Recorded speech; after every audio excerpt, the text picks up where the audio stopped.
بسم اللہ الرحمن الرحیم۔ اسٹوڈنٹس، آج ہم بات کریں گے ہماری فرسٹ ایئر کی کیمسٹری کی بک کے چیپٹر نمبر 1 تھاٹ ایکسپیریمنٹ کے سلسلے کے دوسرے تھاٹ ایکسپیریمنٹ، جس کا نام شروڈنگر کیٹ ایکسپیریمنٹ ہے، اور اس کو پرفارم کیا تھا ایروین شروڈنگر نے 1927 میں۔ اور یہ جو ایکسپیریمنٹ تھا وہ بنیادی طور پر ایک خیالی یا تصوراتی ایکسپیریمنٹ تھا، جسے ہم تھاٹ ایکسپیریمنٹ کہتے ہیں۔ اور اس ایکسپیریمنٹ کی ایک طرح سے بہت بڑی ویلیو ہے، کیونکہ یہی ایکسپیریمنٹ ایک طرح سے بنیاد بنا کوانٹم میکینکس کی۔ تو سب سے پہلے تو ہم بات کریں گے کہ واٹ اباؤٹ دس ایکسپیریمنٹ، یہ ایکسپیریمنٹ کیا تھا۔ اس ایکسپیریمنٹ میں ایروین شروڈنگر نے یہ تصور کیا کہ ایک باکس ہے جس میں ایک کیٹ ہے، اور اس کے ساتھ ایک ریڈیو ایکٹیو مٹیریل رکھا ہوا ہے، اور ایک پوائزن ہے یعنی زہر ہے، اور گیگر کاؤنٹر موجود ہے۔ گیگر کاؤنٹر یہ کام کرتا ہے کہ وہ جب کسی قسم کی ریڈیشن کو جب وہ سینس کرتا ہے، محسوس کرتا ہے، تو وہ اپنا کام کرتا ہے یا حرکت پیدا کرتا ہے۔ اب اس نے اس کو اس طرح ڈیزائن کیا کہ اس باکس کے اندر اس نے کیٹ کے ساتھ ایک پوائزن کی بوٹل رکھی ہوئی ہے، جس میں پوائزن ہے اندر، اور اس کے ساتھ اس نے بالکل ساتھ ایک ہیمر لگا رکھی ہے، اور اس ہیمر کو باندھ دیا گیا ہے گیگر کاؤنٹر سے، اور ساتھ اس کے ریڈیو ایکٹیو مٹیریل بھی موجود ہے۔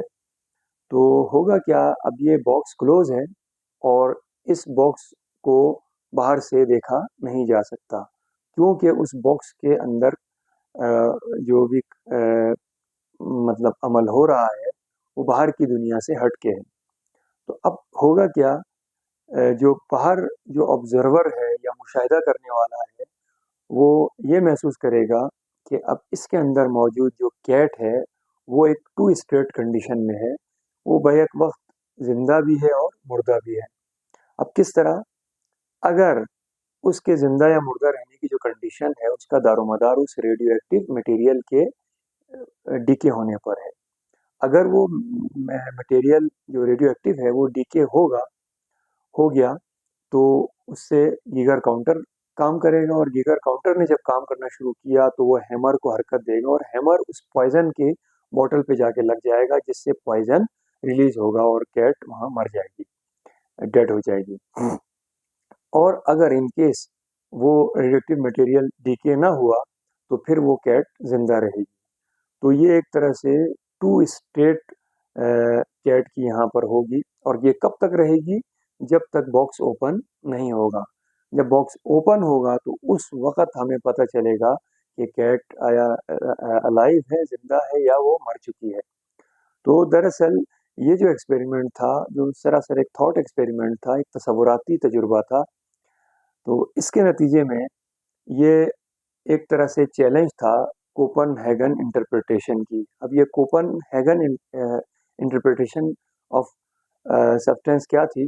تو اس انٹرپریٹیشن کے مطابق ہم دو اسٹیٹس کو ڈیفائن کرتے ہیں، یعنی ہم یہ کہہ سکتے ہیں کہ یہ جو انٹرپریٹیشن جو کہ شروڈنگر سے پہلے دی گئی تھی، اس میں یہ کہا گیا تھا کہ آبجیکٹس جو ہیں وہ دو اسٹیٹس پر موجود رہتے ہیں، یا وہ ہو سکتا ہے یا نہیں ہو سکتا اس کے درمیان۔ تو لیکن شروڈنگر نے جب اس کو کیٹ ایکسپیریمنٹ کے تھرو اس کو یہ ثابت کیا کہ یہ کیٹ ایک ایسا آبجیکٹ ہے جو کہ ہمیں نظر آ رہا ہے، جو کہ ایک بڑا لارجر آبجیکٹ ہے، تو لارجر آبجیکٹ کے لیے یہ جو سسٹم ہے وہ اپلائی نہیں ہو سکتا، کیونکہ یہ اسٹیٹ جو کہ باکس کے اندر ہے وہ ایک مضحکہ خیز اسٹیٹ ہے، یعنی یا تو کیٹ زندہ ہوگی یا کیٹ مر چکی ہوگی۔ یہ درمیان کی کوئی اسٹیٹ پاسبل نہیں ہے ایسے آبجیکٹ کے لیے جو کہ ہمیں نظر آتے ہیں یا دیگر آبجیکٹس ہیں۔ تو یہ جو ٹو اسٹیٹس جو ہے کا فلسفہ ہے، یا جو بھی اس کی ڈیٹیلز ہیں، وہ ہو سکتا ہے ان آبجیکٹس کے لیے جو کہ انتہائی چھوٹے ہیں، جیسے کہ سب ایٹامک پارٹیکلس۔ تو سب ایٹامک پارٹیکلس جو کہ کوانٹم میکینکس کا ٹاپک ہوتے ہیں،